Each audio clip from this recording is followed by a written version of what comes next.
¿Por qué el Estado se tarda tanto en pagar? Bueno, la explicación la encontramos en la sentencia C314 del 2021. Hola, ¿qué tal, futuros colegas? Bienvenidos a este video donde vamos a desmenuzar el derecho para que todos lo entendamos. Hoy tenemos un tema que parece complicado, pero que nos afecta a todos. ¿Qué pasa cuando le ganas una demanda al Estado? Imagina esto. Después de un largo proceso judicial, un juez te da la razón y ordena que una entidad del gobierno te pague un dinero. Genial. Pero ¿cuándo vas a cobrar? Te dicen, sí, claro, te pagamos en 10 meses. ¿Es esto legal? ¿Es justo? Pues de esto se trata la sentencia C314 del 2021. Hoy vamos a descubrir por qué existe esta regla, por qué se demandó y qué decidió finalmente la Corte Constitucional. Quédense que esto se pone bueno. Ok, primero lo primero. La norma en el centro de todo este lío es el artículo 307 del Código General del Proceso. Un cronómetro con 10 meses. Básicamente este artículo le da una especie de tiempo fuera a la nación y a las entidades territoriales como alcaldías y gobernaciones. Si estas son condenadas a pagar, tienes que esperar 10 meses para poder ejecutar este pago. La lógica es darles un respiro para que ajusten su presupuesto, que es algo gigante y complejo, y puedan cumplir con este pago. Hasta ahí todo bien. Pero el problema, el protagonista de nuestra historia son estas dos palabritas. La nación. ¿Quién es exactamente la nación? ¿Son todas las entidades públicas? Aquí es donde la cosa se enreda y un ciudadano dijo, un momento, esto no está funcionando bien. Explícitamente la demanda decía, esto es injusto.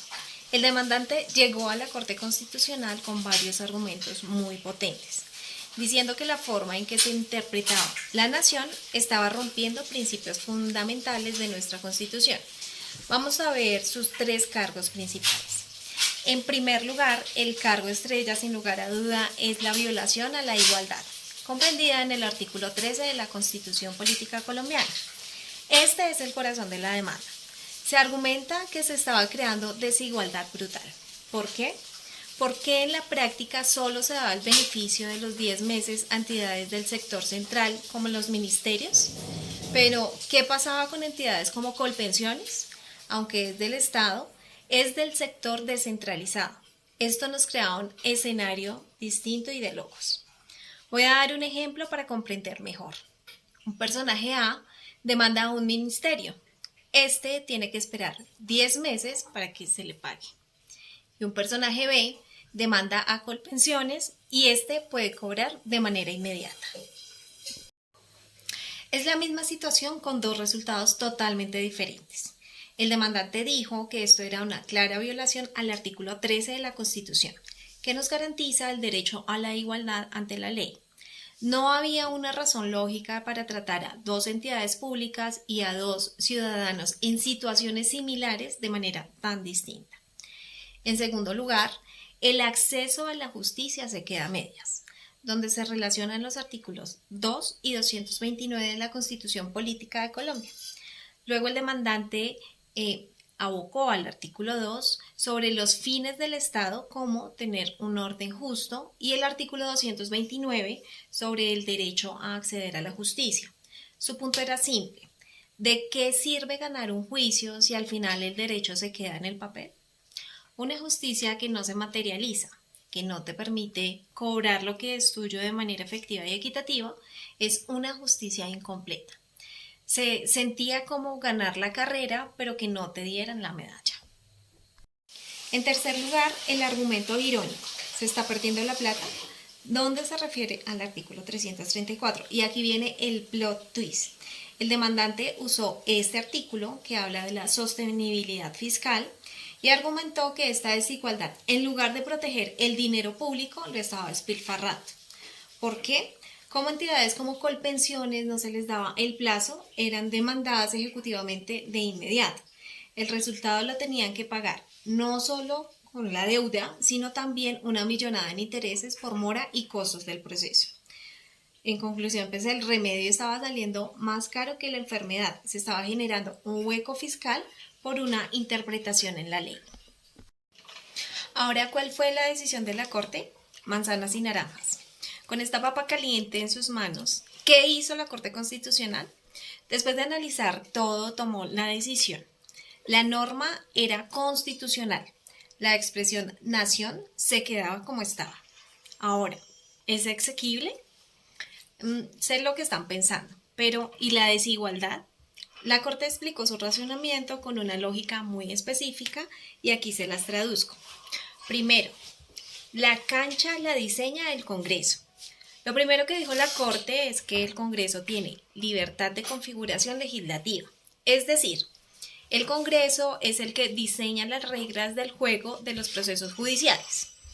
El trabajo de la Corte no es ser árbitro que cambie las reglas a mitad de partido, sino asegurarse de que estas reglas no sean totalmente locas o desproporcionadas, y para la Corte esta regla no lo era.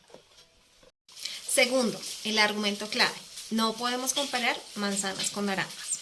Para la Corte no se estaba violando el principio de igualdad porque los sujetos no eran realmente comparables. Y aquí usaron una analogía financiera. La nación, como ministerios, funciona con el presupuesto general de la nación. Piensen esto como la gran cuenta bancaria familiar, que se planifica una vez al año y que no se puede sacar la plata así como así. Se necesita un proceso, un rubro, una orden. Por esto, los 10 meses son un tiempo razonable para este trámite. Las entidades descentralizadas, como Colpensiones, tienen su propio presupuesto y autonomía financiera. Piensen en esto como la cuenta de ahorros personal de un miembro de la familia. Tienen más agilidad para mover su propio dinero y pagar sus deudas sin tener que pedirle permiso a toda la familia. Como su estructura financiera es diferente, la Corte dijo que es razonable que las reglas para cobrarles también sean diferentes. Tercero, la sostenibilidad fiscal es una guía, no un arma. Sobre la pérdida de dinero público, la Corte recordó que, si bien la sostenibilidad fiscal es súper importante, en un principio orientador no es un derecho fundamental que se pueda usar como un arma para pisotear los derechos de las personas, como el de recibir un pago que un juez ya ordenó. Como conclusión y la lección del día, entonces, ¿qué aprendimos hoy? La sentencia C314 del 2021 nos deja una lección súper clara. En derecho, los detalles sí importan y no todo lo que parece Estado funciona de la misma manera. La Corte Constitucional le dio la razón a la estructura actual de la ley, diciendo que la diferencia en los plazos de pago se justifica por la diferencia en cómo se maneja la plata en cada tipo de entidad. Así que, si alguna vez litigan contra el Estado, lo primero que deben averiguar es, ¿estoy demandando al sector central o descentralizado? La respuesta cambiará por completo en los tiempos del proceso. Bueno, eso es todo por hoy. Espero que esta explicación les haya aclarado el panorama acerca de esta sentencia. Si les sirvió, revienten ese botón. Hasta luego.